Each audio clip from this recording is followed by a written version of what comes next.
Arctic sea ice reflects about 80% of the sun's heat, stabilizing the colder temperature of the ocean.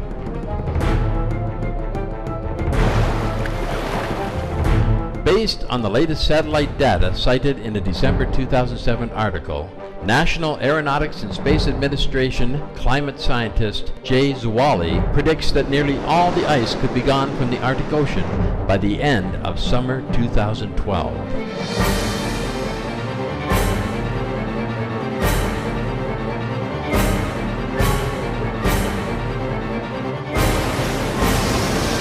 Arctic ice in September 2007 was 23% below previous record low from NASA satellite data and 50% below 1950 levels from ship data.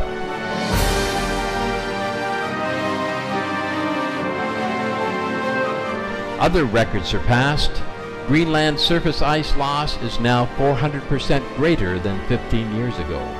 Surface temperatures in the Arctic are the highest in 77 years of record keeping.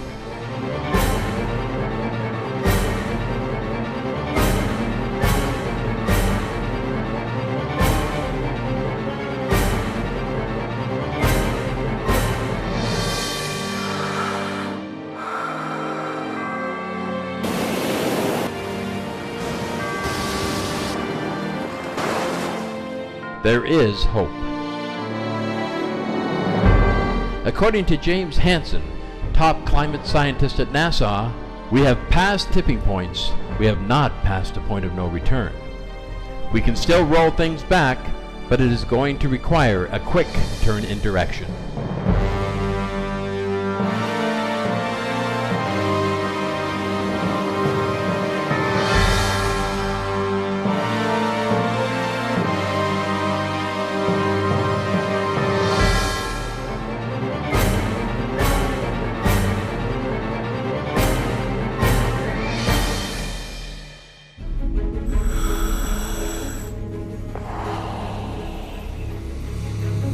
Dr. Gerald Dickens, Associate Professor of Earth Science at the prestigious Rice University located in Texas, USA, and Editor-in-Chief of the American Geophysical Union's Paleoceanography Journal, stated in an interview with Supreme Master Television. But it turns out that most of the carbon, about 93% of it, is in the ocean, not trees or in the atmosphere.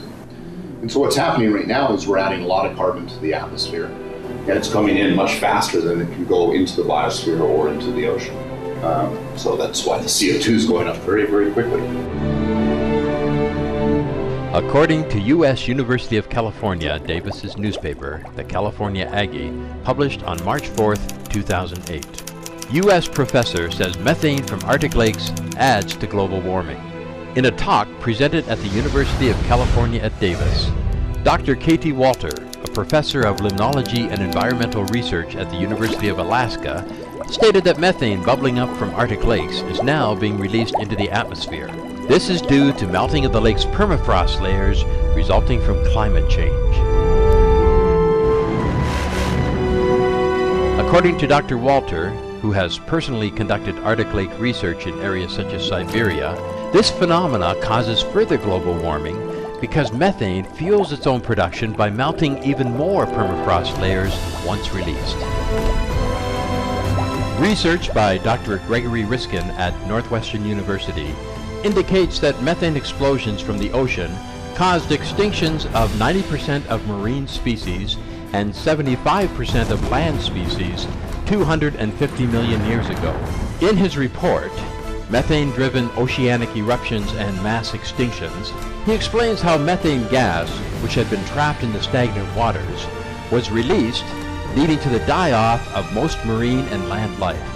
Dr. Riskin states, if it happened once, it could happen again.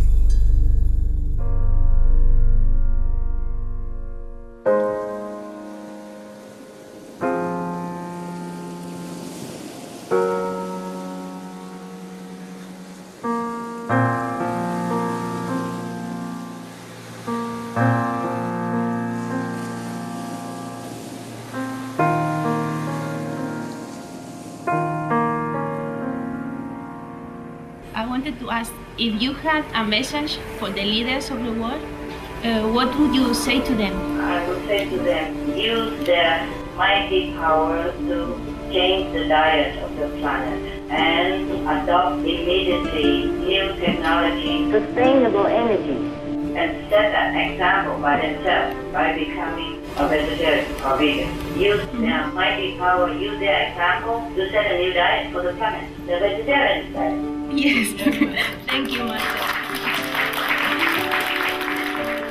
They first have to be vegetarian, and then they use their power, truly.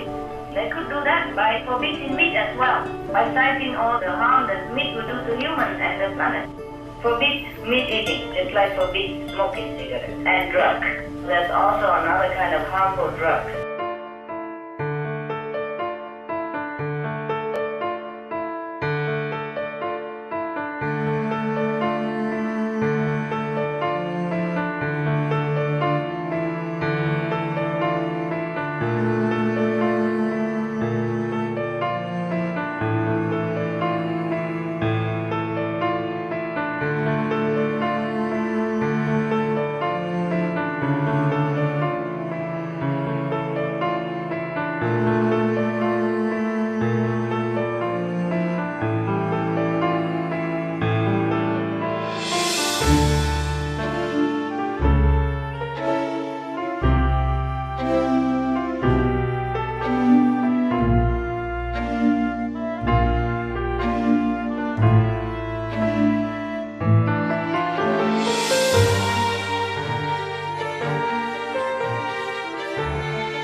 Really, that we have the planet, we're continuing to live, and the children will grow up in a better environment. But you see, it's up to humanity to decide what they want and which direction they turn.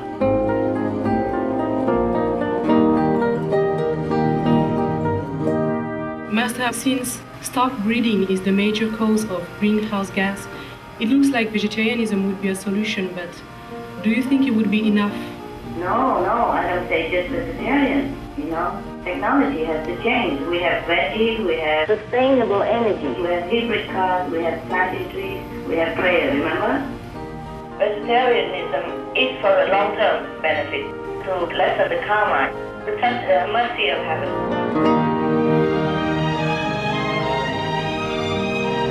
Master, if you had a message for the world, what would it be? That I love them very much.